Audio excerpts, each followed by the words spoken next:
तुला शिकवीन चांगलाच धडा या मालिकेच्या आजच्या भागात आपण पाहणार आहोत. अक्षरा शाळेत जाण्यासाठी निघालेली असते, पण शिवानी तिला थांबवते. ते अक्षराला विचारते की वहिनी, आता तुम्ही शाळेत कशाला जाताय? त्यांना सरळ फोन करून कळवा ना, मी सुद्धा बँकेत फोन करूनच कळवलं. मात्र अक्षरा म्हणते की नाही ताई, मी अचानक रजा टाकल्यामुळे काही कामं बाकी आहेत, मला ती कामं संपवावी लागतील. आणि त्यावर शिवानी म्हणते ठीक आहे, मग मी सुद्धा थोड्या वेळानंतर शाळेतच येते. मात्र अक्षरा सांगते की नाही ताई, तुम्ही एक काम करा, एका बॅगमध्ये आपल्या दोघींचे कपडे भरा आणि माझ्या घरी जा. आपण आईबाबांचा आशीर्वाद घेऊ आणि मग त्यानंतरच नाशिकला जाण्यासाठी निघू, आणि म्हणजे कोणाला संशयसुद्धा येणार नाही. त्यावर शिवानी म्हणते ठीक आहे, आणि मग त्यानंतर अक्षरा शाळेत जाते. तर शिवानी लगेच तयारीला लागते. दुसरीकडे अधिपती एकटाच त्याच्या रूममध्ये बसलेला असतो. त्याला अक्षरासोबत घालवलेले अनेक क्षण आठवत असतात. तर इकडे चारुहास सर भुवनेश्वरीकडे जातात आणि ते तिला हसतच विचारतात की आज तू एकटीच बसली आहेस का? तुझे सवंगडी कुठे आहेत?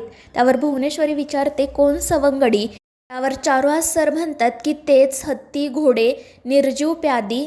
आणि मग ते हसतच भुवनेश्वरीला विचारतात की हा डाव हरलीस की काय तू? आणि त्यावेळी भुवनेश्वरी म्हणते की आम्ही कधीच कोणता डाव हारत नसतो, कारण दोन्ही बाजूंनी आम्हीच खेळतो. तर चारुहास सर म्हणतात मग दोन्ही बाजूंनी जर तूच खेळत असशील तर कोणती तरी एक बाजू हारत असेलच ना, कदाचित नेहमी तूच हारत असशील. मात्र त्यावर भुवनेश्वरी म्हणते की एक दिवस तुम्ही आमच्यासोबत हा बुद्धिबळाचा खेळ खेळा, म्हणजे तुम्हाला कळेल की आमची पुढची चाल नेमकी काय आहे ते. तर चारुहास सर म्हणतात की मी तुला आधीच सांगितलं होतं, ही निर्जीव प्यादी आणि माणसं यांमध्ये फरक असतो. माणसं नेहमीच अडीच घरं चालत नाही, त्यांना जसं हवं तशी ती चालतात. पुढे ते म्हणतात की आता अधिपती तर तुझ्या शब्दाबाहेर गेलाच आहे, त्याचं अक्षरावरील प्रेम जिंकलं आहे, आणि आता तू काय करशील माहिती आहे का? त्याला ब्लॅकमेल करशील, त्याच्या पुढे रडशील, या व्यतिरिक्त तू दुसरं काही करू शकणार नाही. मात्र भुवनेश्वरी हसतच म्हणते की आम्ही अशी चाल खेळणार आहोत ज्याचा तुम्ही कधी विचारही केला नसेल. त्यामुळे चारुहास सर म्हणतात की सुंब जाळाला तरी पीळ काही जात नाही, आणि मग ते तेथून निघून जातात. तर भुवनेश्वरीला चेअरमन साहेबांचा फोन येतो आणि ते तिला सांगतात की अक्षरा मॅडमने 2 दिवसांची रजा टाकली आहे आजपासून. त्यामुळे मग भुवनेश्वरी म्हणते की आत्ताच आम्हाला काहीतरी हालचाल करावी लागेल, नाहीतर सगळं हातातून निसटेल.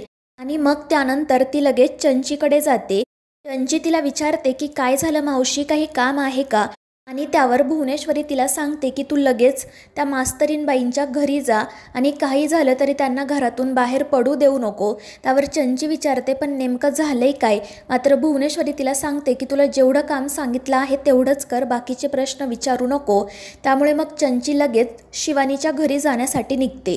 त्यानंतर मग भुवनेश्वरी अधिपतीकडे जाते. ती स्वतः तिथे आली आहे हे बघून अधिपतीला खूप आनंद होतो, आणि मग त्यानंतर तो पुन्हा एकदा तिची माफी मागतो. तर भुवनेश्वरी सुद्धा नाटक करत म्हणत असते की अधिपती, जे काही घडलं त्यात खरं तर आमची चूक आहे, कारण आम्ही स्वार्थीपणाने आमचा विचार केला, तुमचा विचार केला नाही. आम्हाला माहीत होतं की तुमचं मास्तरीणबाईंवर किती प्रेम आहे, पण तरीही आम्ही तुम्हाला त्यांच्यापासून वेगळं केलं. त्यावर अधिपती म्हणतो पण आईसाहेब, आमची सुद्धा चूक झालीच ना, आम्ही तुमच्याशी खोटं बोललो, आम्ही तुम्हाला सांगून शाळेत जायला हवं होतं. तर भुवनेश्वरी म्हणते पण तुम्ही आम्हाला सांगणार तरी कसं? तुमची अवस्थासुद्धा इकडे आड तिकडे विहीर अशीच झाली असेल ना, पण आता हे लपून छपून भेटणं बंद. त्यावर अधिपती विचारतो म्हणजे? तर भुवनेश्वरी त्याला सांगते की आत्ता तुम्ही सुनबाईंना घरी घेऊन या, आणि ते ऐकून अधिपतीला तर धक्काच बसतो.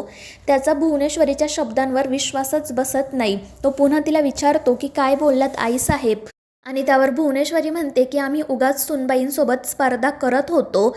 तुम्ही आम्हाला आई म्हणून जो मान देता तो जगातील कोणताच मुलगा देत नसेल, त्यामुळे आम्ही आमच्या जागेवर आणि त्या त्यांच्या जागेवर ठीक आहेत.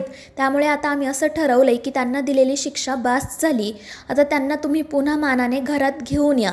मात्र अधिपती म्हणतो की त्यांनी तर खूप मोठी चूक केली आहे, तुमच्या विरोधात त्यांनी कंप्लेंट केली, घरी पोलीस घेऊन आल्या, मग तरीही तुम्ही त्यांना परत घरी घेणार का? आणि त्यावर भुवनेश्वरी म्हणते हो, त्यांना मिळाली तेवढी शिक्षा बास झाली, आता तुम्ही त्यांना आजच घरी घेऊन या, नाहीतर मग परत आमचा विचार बदलेल. आणि ते ऐकून अधिपतीला खूप आनंद होतो, आणि मग तो लगेच भुवनेश्वरीचा आशीर्वाद घेऊन अक्षराला आणण्यासाठी निघतो. भुवनेश्वरी मात्र गालातल्या गालात हसत असते. तर दुसरीकडे शिवानी बॅग घेऊन अक्षराच्या घरी जाण्यासाठी निघालेलीच असते. पण तितक्यात चंची त्या ठिकाणी येते. ती शिवानीला विचारत असते की काय ग, बॅग घेऊन कुठे चालली? त्यावर शिवानी सांगते काही नाही, माझं एक महत्त्वाचं काम आहे. त्यानंतर चंची तिला अक्षराबद्दल विचारते. तर शिवानी सांगते की त्या शाळेत गेल्या आहेत. मात्र चंची पुन्हा विचारते की नक्की शाळेतच आहेत ना? मला त्यांना भेटायचं आहे, मी कशी भेटू? त्यावर शिवानी म्हणते की तू त्यांना शाळेतच जाऊन भेट. मात्र चंची पुन्हा एकदा तिला विचारते, अगं पण तू कुठे निघालीस? तुझ्या बँकेला सुट्टी आहे का? त्यावर शिवानी म्हणते की तू इतक्या चौकशा का करते? काही प्रॉब्लेम झालाय का? त्यावर चंची म्हणते नाही नाही, मला फक्त अक्षराला भेटायचं होतं. त्यावर शिवानी म्हणते ठीक आहे, मग तू तिला फोन कर. आणि ती पटकन तेथून निघून जाते. तर चंची लगेच भुवनेश्वरीला कॉल करून घडलेला प्रकार सांगते. ती म्हणते की शिवानी येथून निघून गेली आहे आणि तिने मला सांगितलं की ती अक्षरा शाळेतच आहे, पण मला असं वाटतंय की ती खोटं बोलते. त्यावर भुवनेश्वरी म्हणते की तू त्या शिवानीचा पाठलाग कर, ती कुठे जाते त्यावर लक्ष ठेव आणि मग तसं आम्हाला कळव. त्यावर चंची हो म्हणते. तर त्यानंतर दुसरीकडे शिवानीला अधिपतीचा कॉल येतो. तो सुद्धा शिवानीच्या घराबाहेरच असतो. तो शिवानीला अक्षराबद्दल विचारतो. तर शिवानी सांगते त्या तर शाळेत आहेत, पण तुम्ही कुठे आहात? त्यावर अधिपती सांगतो की आम्ही तुमच्या घराबाहेर आहोत. त्यावर शिवानी विचारते की तुम्हाला वहिनींना भेटायचं होतं का? आणि त्यावर अधिपती सांगतो फक्त भेटायचं नव्हतं, तर आम्ही त्यांना परत घरी घेऊन जायला आलो आहोत. आणि ते ऐकून शिवानीला खूप आनंद होतो. आणि मग ती अधिपतीला सांगते की जर तुम्हाला वहिनींना भेटायचं आहे तर तुम्ही शाळेत नका जाऊ, त्यांच्या घरी जा. आणि मग अधिपतीसुद्धा लगेच अक्षराच्या आईबाबांच्या घरी जाण्यासाठी निघतो. तर शिवानीसुद्धा तिकडे जाण्यासाठी रिक्षाची वाट बघत असते. त्याचवेळी अक्षराचे बाबा त्या ठिकाणी येतात. ते शिवानीला विचारतात की आत्ता यावेळी कुठे निघाली आहेस तू? आणि त्यावर शिवानी सांगते की मी तुमच्याच घरी येत होते. त्यामुळे बाबा तिला विचारतात की अगं हे काय चाललंय? अक्षरासुद्धा मला काही सांगत नाही आहे आणि आता तू सुद्धा. त्यावर शिवानी म्हणते की तुम्हाला घरी गेल्यानंतर सगळं काही कळेलच. आणि मग ते दोघेजण घरी जाण्यासाठी निघतात. तर चंची त्यांचा पाठलाग करतच असते. आणि मग त्यानंतर ती लगेच भुवनेश्वरीला कॉल करून सांगते की ही शिवानी तर अक्षराच्या माहेरी आली आहे, कदाचित ती सुद्धा इथेच येईल. आणि त्यावर भुवनेश्वरी सांगते तू तिथेच थांब, जेव्हा सुनबाई तिथे येतील तेव्हा तू लगेच आम्हाला कॉल करून कळव. त्यावर चंची हो म्हणते. तर भुवनेश्वरी मनाशी म्हणत असते की आता ह्या लगेचच नाशिकला जाण्यासाठी निघतील. आमच्याकडे खूप कमी वेळ शिल्लक आहे आणि एवढ्या कमी वेळात त्या फुलपगाराच्या बायकोलासुद्धा हलवता येणार नाही. आणि मग ती पुढे नेमकं काय करता येईल याचा विचार करत असते. तर मित्रांनो, या मालिकेच्या पुढील भागांच्या अपडेट्ससाठी आपल्या चॅनेलला सबस्क्राईब करा.